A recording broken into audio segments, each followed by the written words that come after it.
नमस्कार मित्रों। तो कैलकुलस के इसी पार्ट में हम आगे बढ़ रहे हैं। अभी तक आपने लिमिट का वीडियो देखा होगा, कंटिन्यूटी का देखा होगा। इसी केस में हम आगे बढ़ रहे हैं हमारे हम डेरिवेटिव पे, जिसको आप डिफरेंशिएशन भी बोलते हो। फिलहाल हम डेरिवेटिव एट अ पॉइंट निकालेंगे, राइट।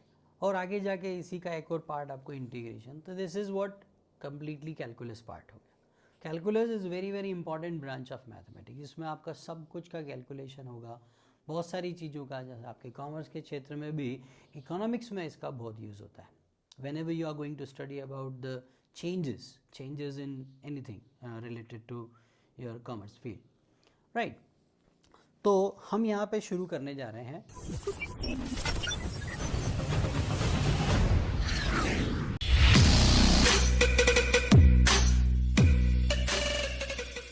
डेरिवेटिव।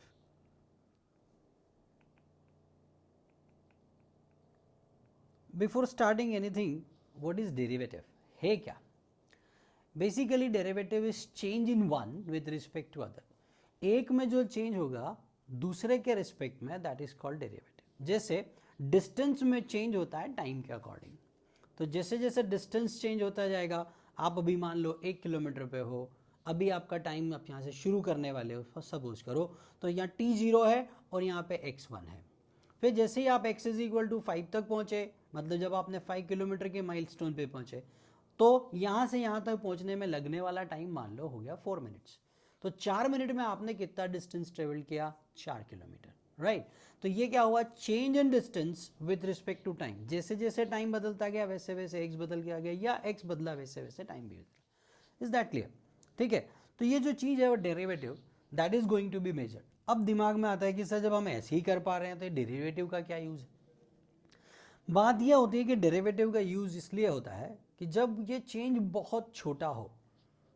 ऐसा नहीं कि बड़ा होगा तो डेरिवेटिव काम नहीं करेगा, डेरिवेटिव वहाँ भी काम करेगा, लेकिन जब चेंज बहुत छोटा हो, मतलब ऐसा चेंज जो निग्लिजिबल हो। मान लो आप 1 किलोमीटर के माइलस्टोन पे खड़े हो और अब आपने सिर्फ 1 मिलीमीटर डिस्टेंस ट्रेवल किया हो, या it is a distance which is not going to measured, जो हमारे टेप वगैरह से नहीं होता, बहुत छोटा सा डिस्टेंस। तब हमको इसमें चेंज मेजर करना है कि इसमें चेंज कितना हुआ। ठीक है। जैसे x में चेंजेस t के रिस्पेक्ट में, तो ये क्या कहलाता है? Change in distance with respect to time. It means it is called what? Speed. याद होगा आपको। तो स्पीड होगा, तो स्पीड को हम तो वैसे भी कैलकुलेट कर रहे थे। 5 किलोमीटर डिस्टेंस चला 1 घंटे में, तो 5 किलोमीटर पर आवर की स्पीड होगी, राइट। बिल्कुल सही है।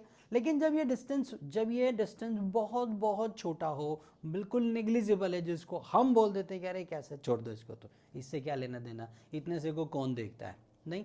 लेकिन ये मैटर करता है कुछ इंपॉर्टेंट प्लेसेस पे। जैसे आप सैटेलाइट लॉन्चिंग की बात करो, या कुछ ऐसे भी साइंटिफिक जो रिसर्चर्स होते हैं उसमें, तो वहाँ वो चेंजेस की बहुत ज़रूरत है। और इवन देन आपके कॉमर्स में भी एक छोटा सा चेंज भी होगा तो कहीं ना कोई इफेक्ट तो डालता है। तो ये चेंज हमको यहाँ डेरिवेटिव के रूप में मेजर करना है, राइट। डेरिवेटिव इसमें हमको हेल्प करेगा, ठीक है।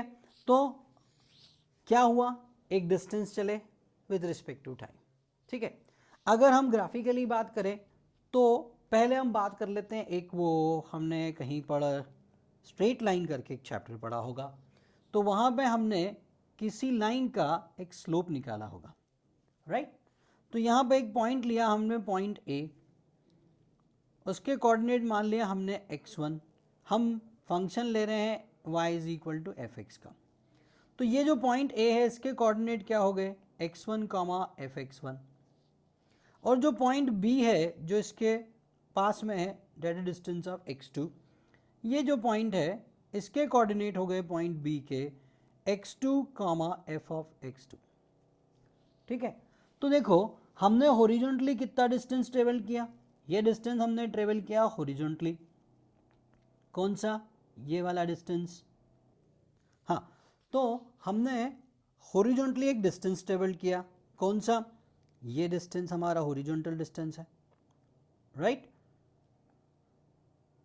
This is the distance, horizontal distance. और फिर हमने एक डिस्टेंस ट्रेवल किया वर्टिकल, ये वाला, right. This is what? Change in x, जिसको आप यहां लिख सकते हो x2 माइनस x1। और this is the change in y, that is you can write y2 minus y1। जो यहां पे आपका आएगा fx2 minus fx1, change in y with respect to change in x, right. तो ये जो रेशो है bp upon ap, that will be, अगर मैं ये एंगल यहां पे थीटा ले लूं तो that is equal to tan theta, और यही आपका क्या था, स्लोप, यस और नॉट। तो यहां पर हमको क्या बन गया, f of x2 minus f of x1 divided by x2 minus x1, right, this is what slope, जो directly indirectly y2 minus y1 upon x2 minus x1। ये हमने जस्ट रिकॉल किया किस चीज का, कि स्लोप ऑफ लाइन क्या होती है, ठीक है। अब बात आती है कि लाइन से हम आगे बढ़ते हैं कि कर्व की बात करते हैं। तो मेरे पास एक कर्व है y is equal to F X, ये उसका ग्राफ है y is equal to F X का। मैं एक पॉइंट P यहां लेता हूं जिसका डिस्टेंस ओरिजिन से है, मान लो x, ठीक। तो पॉइंट P के कोऑर्डिनेट हो गए x कॉमा एफ एक्स, क्योंकि जब आप x रखोगे तो x की वैल्यू कहाँ रखोगे, fx में, तो कोऑर्डिनेट क्या हो गया, x कॉमा एफ एक्स। एक पॉइंट मैंने लिया यहां पे Q, जो जिसका डिस्टेंस इस पर्टिकुलर पॉइंट A से है h यूनिट फॉर एग्जांपल, मतलब आप बोल सकते हो it is very very close to that, लेकिन चूंकि अब यहां थोड़ा डिस्टेंस रख के बनाना पड़ेगा, नहीं तो आपको चीज समझ में नहीं आएगी।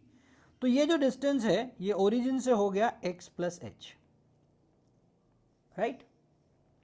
अब अगर मैं तो Q के कोऑर्डिनेट पहले बता दें अपन, x plus H F of x plus H, right, ये हो गए कोऑर्डिनेट Q के, क्योंकि जो x की वैल्यू है x प्लस एच वो आप कहाँ रखोगे, fx में, तो fx क्या बन जाएगा, f of x plus H, ठीक है।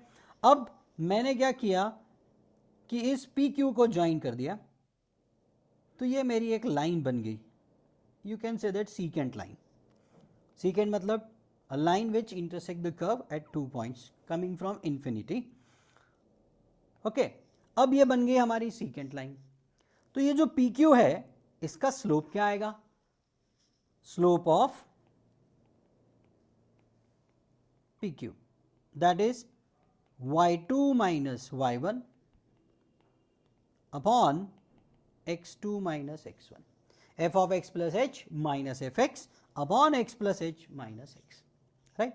अब क्या हो रहा है कि ये जो पॉइंट P है वो धीरे धीरे Q की तरफ आ रहा है, what you can say that Q tends to P, Q क्या हो रहा है, धीरे धीरे P के पास आ रहा है। मान लो ये एक नई पोजीशन हो गई Q की, तो इस पोजीशन में ये जो लाइन सीकेंट है, जो सीकेंट है वो इस तरह से आ जाएगी, यस और नॉट, राइट। ये Q की अगली पोजीशन हो गई Q डैश। फिर हमने एक और पॉइंट लिया जो इसके और पास आता जा रहा है, कि जो हमने बोला कि Q tending towards what P, तो यहां पे एक और पॉइंट ले लिया Q डबल डैश। अब जब मैंने इसको P से ज्वाइन किया तो ये एक और लाइन बन गई। जैसे जैसे Q P की तरफ बढ़ता जा रहा है, पास में आता जा रहा है, तो एक पर्टिकुलर स्टेज पे जब Q P के बहुत बहुत पास हो जाएगा तो ये जो लाइन है वो पॉइंट P पे टेंजेंट हो जाएगी क्या, yes, obviously this is going to be convert in the form of tangent. अब देखो आप हर किसी पॉइंट पे अगर आप इसका स्लोप निकालोगे तो that slope will be same. इसका मतलब क्या हुआ कि लिमिट अगर क्या हो रहा है, ये जो h डिस्टेंस है जब पॉइंट Q से Q डैश आया, Q डैश से Q डबल डैश आया और पास में आता गया, तो h की वैल्यू कहां चली गई, जीरो की तरफ, मतलब बहुत छोटी हो, it is tending to zero, it is not equal to zero. तो ये जो लाइन PQ है वो धीरे से अब क्या कन्वर्ट हो गई, tangent to the curve at a point P। तो इस पॉइंट P पे ये टेंजेंट हो गया, लेकिन ये कब हुआ, जब h छोटा होता चला गया। तो कैन वी राइट कि limit h tending to zero f of x plus H minus F X upon h will be the slope of tangent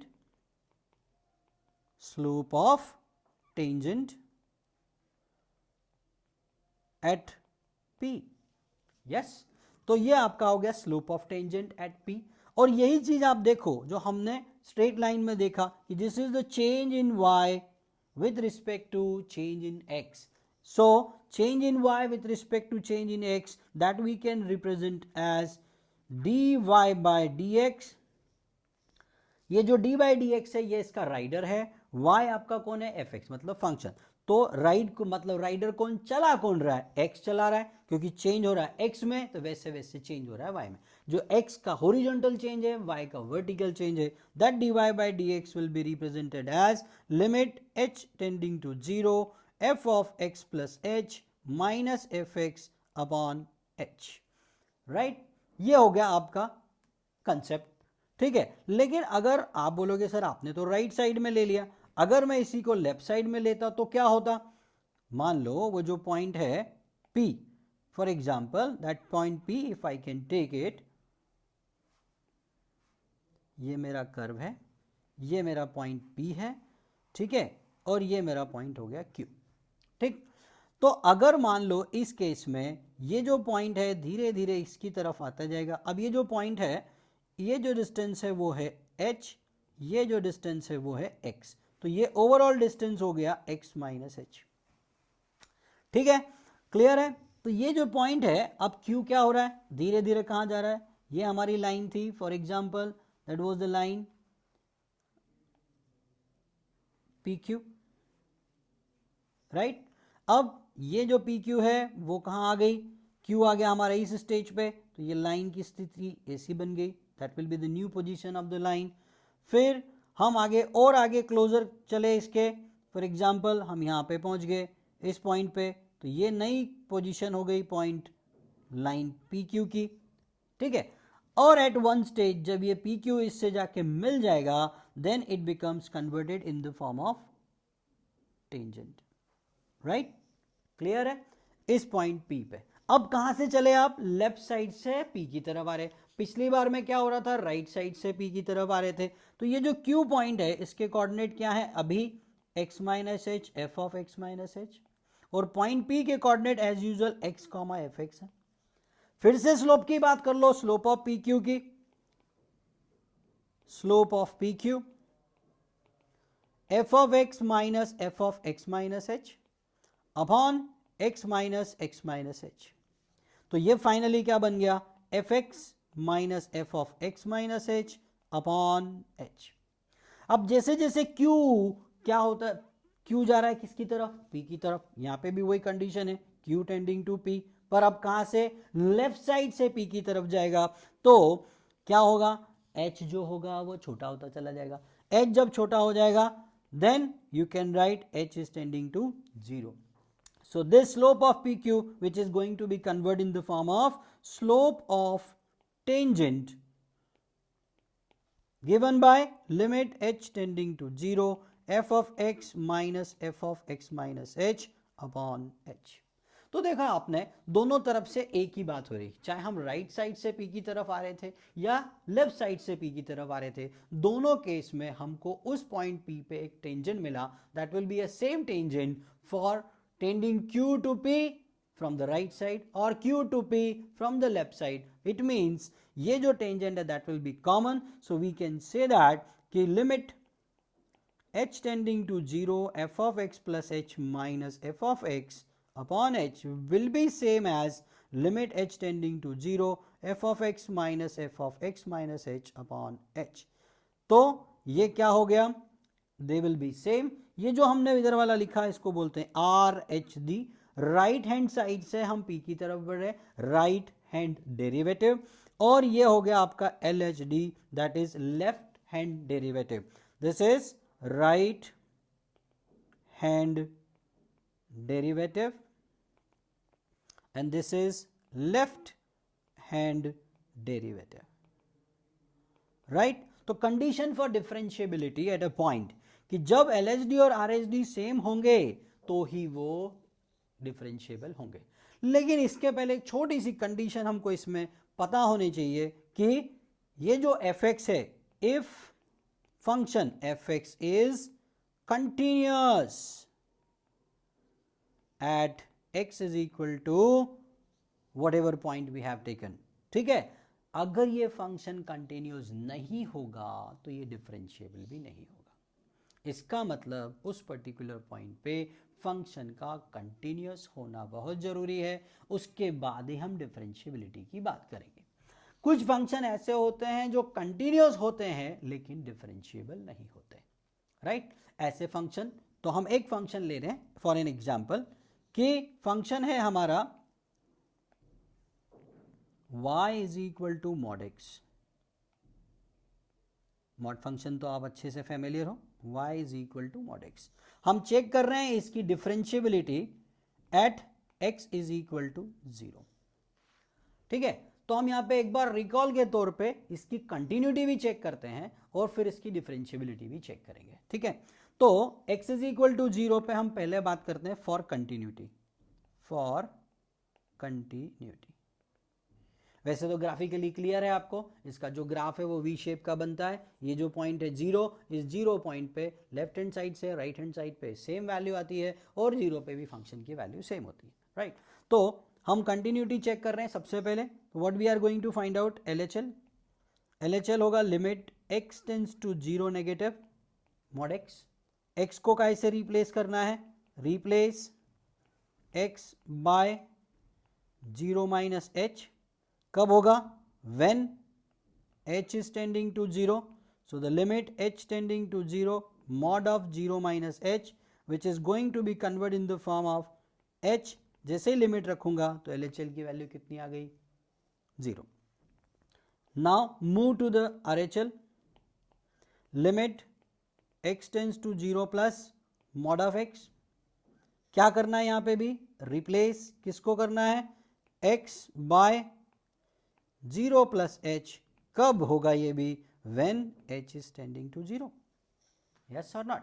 तो limit h tending to 0 0 plus h mod, जैसे ही होगा तो ये आपका हो जाएगा h tending to 0, h substitute किया 0 आ गया, and the value of function at 0 means mod of 0 is 0, therefore LHL RHL and function value at 0 is equal, therefore you can say that it is continuous at x is equal to 0। तो भैया ये function हमारा continuous हो गया, हमने देख लिया। अब बात करते हैं क्या ये डिफरेंशिएबल है। इसका मतलब मुझे क्या निकालना है? LHD और RHD। ठीक है, तो now for the differentiability of this function,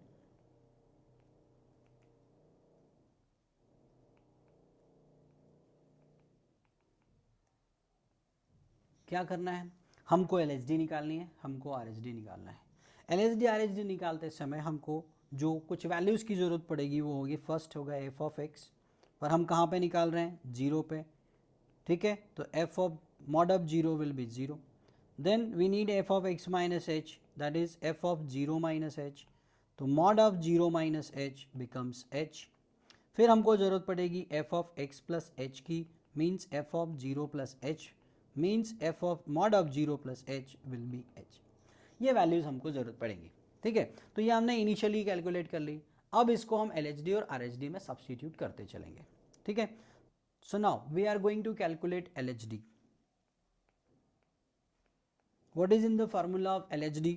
limit h tending to 0 f of x minus f of x minus h upon h। जो हमारे एक्सटेंडिंग टू 0 पे निकालनी है तो ये हो जाएगा f of 0 minus f of 0 minus h upon 2 upon h, sorry, upon h, right? f of 0 की वैल्यू हमने ऊपर निकाली 0, f ऑफ 0 माइनस h हमारा था h upon h, limit as it is h tending to 0। जैसे इसको cancel करेंगे we will get -1। So this is the value of LHD। Now we are going to calculate RHD कि limit h tending to 0 f of x plus h minus f of x upon h। हम किस point पे निकाल रहे हैं? x is equal to 0 पे, तो limit h tending to 0 f of 0 plus h minus f of 0 upon h, right? Limit h tending to 0, f of 0 plus h की value हमने निकाली h, f ऑफ 0 है 0 अपॉन h, h कैंसिल आ गया 1।